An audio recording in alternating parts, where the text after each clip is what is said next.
Law cuts present आपका स्वागत करता है एक नई वीडियो में। आज हम बात करेंगे अगेंस्ट द आइस मूवी के बारे में। 1909 की बात है जब डेनिश खोजकर्ता और कप्तान एजनेर मिकेल्सन ने एक महत्वपूर्ण अभियान की योजना बनाई। उनका लक्ष्य था डेनमार्क अभियान के लापता सदस्यों के रिकॉर्ड को पुनः प्राप्त करना। इसके लिए उन्होंने पूर्वी ग्रीनलैंड के सैनन आइलैंड की ओर रुख किया। एजनेर का पहला प्रयास असफल रहा। उनकी टीम का जहाज जमे हुए आर्कटिक के बीच में फंस गया। हालात इतने खराब थे कि एजनेर और उनके एक साथी जोगर्सन ने खुद डेनमार्क अभियान का पता लगाने का फैसला किया। वे दोनों बाहर निकले, लेकिन दुर्भाग्य से जोगर्सन को शीतदंश हो गया। हालात इतनी बिगड़ गई कि उनके पैर को बचाने के लिए उनकी उंगलियां काटनी पड़ी। इस असफलता के बावजूद एजनेर ने हार नहीं मानी। उन्होंने दूसरा प्रयास शुरू किया। इस बार उनके साथ जाने के लिए केवल एक ही आदमी तैयार हुआ, इंजीनियर एवर्सन। बाकी चालक दल ने इस खतरनाक सफर में जाने से मना कर दिया और जहाज पर ही रुकने का फैसला किया। एजनेर के पास अब एक उम्मीद थी। उन्हें डेनमार्क अभियान के एक चालक दल के सदस्य की डायरी मिली थी। इस डायरी में उस मार्ग का नक्शा था जिसे टीम को आर्कटिक की खोज के दौरान लेना था। नक्शा पत्थरों के एक ढेर के स्थान भी दिखाता है जिसे अभियान ने आर्कटिक पर अपना दावा जताने के लिए छोड़ा था।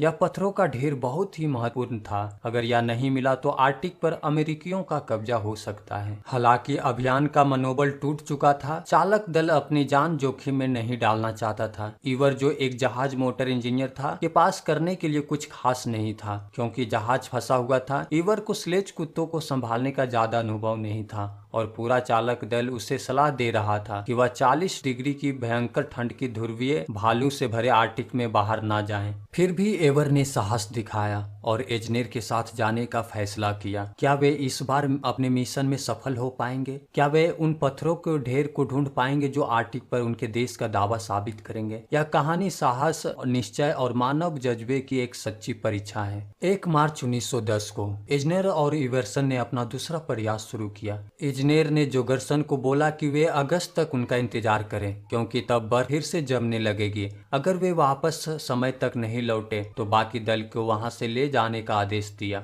रास्ते में एजनेर और इवर्सन को कई मुश्किलों का सामना करना पड़ा। उन्हें अपना सामान जमी हुई चट्टानों पर फेंकना पड़ा ताकि वे आगे बढ़ सकें। इजनेर इवर के प्रति बहुत ठंडा रहता है और उसे अपने पास भी नहीं आने देता है। यह उनके सफर का 26वां दिन था। इजनेर इवर को बताता है कि उसने डेनिश अभियान दल को कैसे पाया था जो बर्फ में जमकर मर चुका था। उस दल के एक सदस्य के हाथ में उसके एक डायरी मिली थी जिसमें पत्थरों के ढेर का जिक्र था। उस ढेर से पता चलता है कि आर्कटिक पर यूरोप का दावा था। मिकेल्सन और इवर्सन ने अपने सफर के पहले कुछ दिनों में ही अपने 2 स्लेज कुत्तों को खो दिया। इवर्सन का प्रमुख कुत्ता जमीन की गंध सूंघता रहा और रुकने का नाम नहीं लिया, जिसके कारण वह स्लेज के साथ एक गहरे गड्ढे में गिर गया। इवर्सन बच गया क्योंकि वह स्लेज से गिरते समय कुछ जरूरी सामान के साथ बच निकला, लेकिन उसका प्यारा कुत्ता बोर्न गड्ढे में गिर जाता है। यह देखकर इवर्सन का दिल टूट जाता है क्योंकि वह बोर्न के बहुत करीब था। इस हादसे में उन्होंने 2 हफ्तों का कुत्तों का खाना, आधी चाय और पैराफिन का एक कैन भी खो दिया। 48वें दिन तक वे बर्फ की मोटी चादर से काफी दूर हो गए थे। इजनेर ने इवर को बताया कि अमेरिकियों का दावा था कि ग्रीनलैंड के ऊपरी हिस्सा एक चैनल के द्वारा मुख्य भूमि से अलग था और इसलिए वह इस पर अपना दावा करते थे। इवर को आर्कटिक की कठोर सच्चाइयों का सामना करना पड़ता है। यात्रा के दौरान हालात इतने खराब हो जाते हैं कि उन्हें अपने कुत्तों को एक एक करके मारना पड़ता है क्योंकि उनका सामान हल्का होता जा रहा था और खाने पीने का सामान भी कम होता जा रहा था। अब उनके पास सिर्फ आधा राशन ही बचा था। डे 84 उन्हें अपना एक स्लेज भी छोड़ना पड़ता है, लेकिन कुछ समय बाद उन्हें डेनमार्क अभियान का वह पत्थर का ढेर मिल गया जिसकी उन्हें तलाश थी। इस ढेर में उन्हें 1907 का एक पत्र मिला जो पहले खोजकर्ता ने छोड़ा था। इस पत्र में एक नक्शा था जिसने यह साबित कर दिया कि पीरी चैनल का कोई अस्तित्व नहीं था और ग्रीनलैंड का उत्तरी भाग मुख्य भूमि से जुड़ा हुआ है। इसका मतलब था कि आर्कटिक पर अब संयुक्त राज्य अमेरिका का कोई भी दावा नहीं रहा गया। डे 132 हालात और भी मुश्किल हो जाते हैं। ठंडा इतनी बढ़ जाती है कि और भी कुत्ते मरने लगते हैं। थकान और भूख से जूझते हुए एक दिन उनका सामना एक ध्रुवीय भालू से होता है। उस वक्त इवर झील का शिकार कर रहा था और तभी भालू ने उन पर हमला कर दिया। भालू ने 2 कुत्तों को मार डाला और जब तक ईवर पास आया वह एजनेर पर झपट चुका था। ईवर ने तुरंत भालू पर गोली चला दी, जिससे भालू एजनेर पर गिर पड़ा और बर्फ की चीरते हुए ठंडे पानी में चला गया। ईवर किसी तरह से एजनेर को बाहर निकालने में कामयाब हो गया, लेकिन वे भालू का मांस खो बैठे जो उनके लिए बहुत ही कीमती था। एजनेर को होश आया तो उसने फैसला किया कि अब वह हल्के सामान के साथ आगे बढ़ना होगा। उसने स्लेज को जला दिया और आखिरी बचे हुए कुत्तों को मार दिया। अब वे अपने जहाज अल्बामा से 200 मील दूर थे।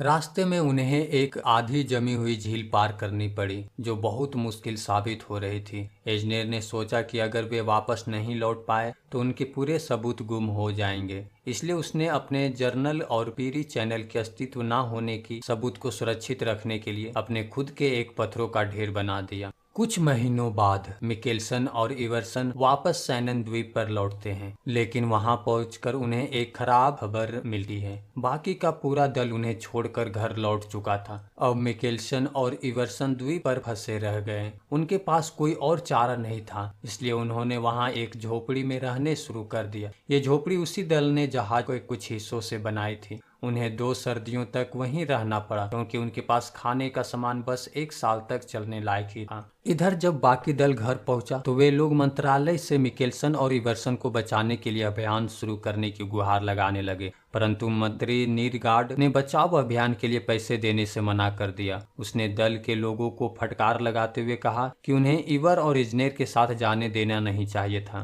क्योंकि ईवर एक नौसिखिया था। वह यह भी कहता है कि दल को पहले से ही पता था कि इस अभियान में सफलता की संभावना बहुत कम है। बाकी दल के लोग एक दूसरे जहाज द्वारा बचाए गए थे। अब वे मंत्री से विनती करते थे इनाम दे दिया जाए, लेकिन मंत्री ने उनकी बात को अनसुना कर दिया। अब अगले साल की गर्मी आती है, लेकिन कोई जहाज उन्हें बचाने नहीं आता है। एजनेर को एक रात बुरा सपना आता है। उसने देखा कि एक ध्रुवीय भालू पत्थरों से उस ढेर को नष्ट कर रहा है, जिसमें उनकी डायरी और सारे सबूत छुपाए गए थे। इस डर से घबराकर एजनेर फैसला करता है कि वह फिर से उस जगह जाएंगे और सबूत को सुरक्षित रखेंगे। डे 439 दोनों कड़ी मेहनत और हिम्मत से चलते चलते उस ढेर तक पहुंच जाते हैं। वे देखकर राहत की सांस लेते हैं कि उनकी पत्रिका और सारे सबूत अभी भी सुरक्षित हैं, बस यह मुश्किल से बचे हुए हैं। डे 470 को वे अपने झोपड़ी में लौट आते हैं। वहां पहुंचकर एक नोट पाते हैं जो 23 जुलाई 1911 का होता है। उस नोट से पता चलता है कि एक बचाव दल उन्हें ढूंढने आया था, लेकिन जब उन्हें वहां कोई नहीं मिला तो वे वापस चले गए। ईवर को यह जानकर बहुत गुस्सा आता है।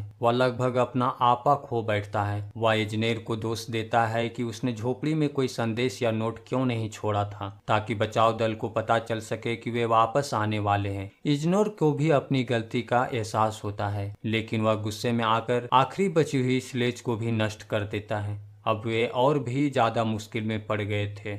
दूसरी तरफ जोगर्सन मंत्री से बहस करता है। वह मंत्री को बताता है कि नाविकों को जो झोपड़ी मिली थी उस पर एक बोर्ड लगा हुआ था, जो इस बात का सबूत है कि वहां पर कोई था। जोगर्सन का मानना था कि एजनेर और ईवर अभी भी जीवित हैं और उन्हें बचाने की जरूरत है, लेकिन मंत्री बचाव अभियान शुरू करने से साफ इनकार कर देता है। वह कहते हैं कि सरकार अब और भी पैसा खर्च नहीं कर सकती है। फिर भी मंत्री एक बात पर सहमत होता है। वह कहता है कि अगर कोई उन्हें ढूंढने वापस लाता है तो उसे एक उदार इनाम दिया जाएगा। मंत्री का यह फैसला सुनकर जोगर्सन निराश हो जाता है, लेकिन उन्हें उम्मीद थी कि शायद कोई और उनकी मदद के लिए आगे आए। डे 793 गर्मी का मौसम लौट आता है। एजनेर को लगता है कि नाजा एक हॉट एयर बैलून में सवार होकर उसे बचाने आई है। उसे बार बार भ्रम होने लगता है कि नाजा उसके साथ है और वह उससे एक सामान्य व्यक्ति की तरह बात करता है। इस बीच एजनेर की गर्दन पर एक फोड़ा हो जाता है। ईवर को चाकू से फोड़ा छेदने के लिए कहता है।